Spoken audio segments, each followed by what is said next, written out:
आकाशवाणी नागपूर. राखी भांडेकर आपल्याला ठळक बातम्या देत आहे. येत्या स्वातंत्र्य दिनाच्या पार्श्वभूमीवर देशभरात हर घर तिरंगा मोहिमेला आज प्रारंभ होत आहे.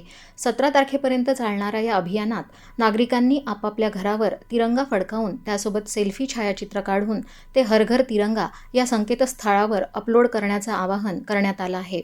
नागपूर शहरातही भाजपचे शहराध्यक्ष दयाशंकर तिवारी यांच्या नेतृत्वात आज सायंकाळी 6ही मतदारसंघात तिरंगा यात्रा काढण्यात येणार आहे. मुख्य तिरंगा यात्रा सायंकाळी 5 वाजता रामनगर येथील बाजीप्रभू चौकातून सुरू होईल. 700 फुटांचा भव्य तिरंगा हे या यात्रेचं प्रमुख आकर्षण असणार आहे.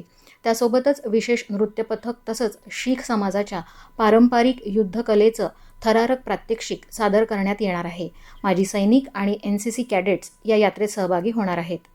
शिवसेना नेत्या तथा विधान परिषद सदस्य डॉ. नीलम गोऱ्हे आज नागपूर दौऱ्यावर आहेत.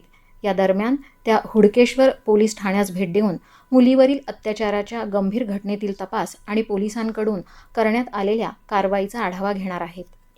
सर्वसामान्य नागरिकांना UPIद्वारे केलेल्या व्यवहारांसाठी कुठलंही शुल्क द्यावं लागणार नाही असं स्पष्टीकरण केंद्र सरकारनं दिलं आहे. एका व्यक्तीकडून दुसऱ्या व्यक्तीला UPIद्वारे पैसे हस्तांतरित केल्यावर कुठलंही शुल्क द्यावं लागणार नाही. तसंच नागरिकांनी कुठलीही खरेदी केल्यावर UPIद्वारे पैसे दिले तरी त्यांना शुल्क द्यावं लागणार नाही असं अर्थ मंत्रालयानं स्पष्ट केलं आहे. सहकारी बँका या नफा कमावण्यासाठी नसून जनतेच्या आकांक्षा पूर्ण करण्यासाठी कार्यरत असल्याचं प्रतिपादन केंद्रीय सहकार मंत्री अमित शाह यांनी केलं. काल मुंबईत राष्ट्रीय नागरी सहकारी वित्त आणि विकास महामंडळाच्या नव्या इमारतीचं उद्घाटन केल्यानंतर ते बोलत होते. नागरी सहकारी बँकांना मुख्य प्रवाहात आणणं हाच या शिखर संघटनेचा उद्देश असल्याचं त्यांनी सांगितलं. महाराष्ट्रात सर्वात जास्त 449 सहकारी बँका असल्याचा उल्लेख त्यांनी केला.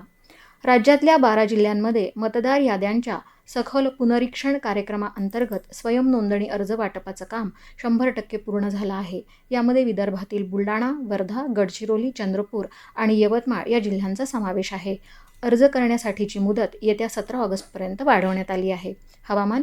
येत्या काही तासात नागपूर, भंडारा आणि गोंदिया जिल्ह्यात तुरळक ठिकाणी हलक्या पावसाची शक्यता प्रादेशिक हवामान खात्यानं वर्तवली आहे.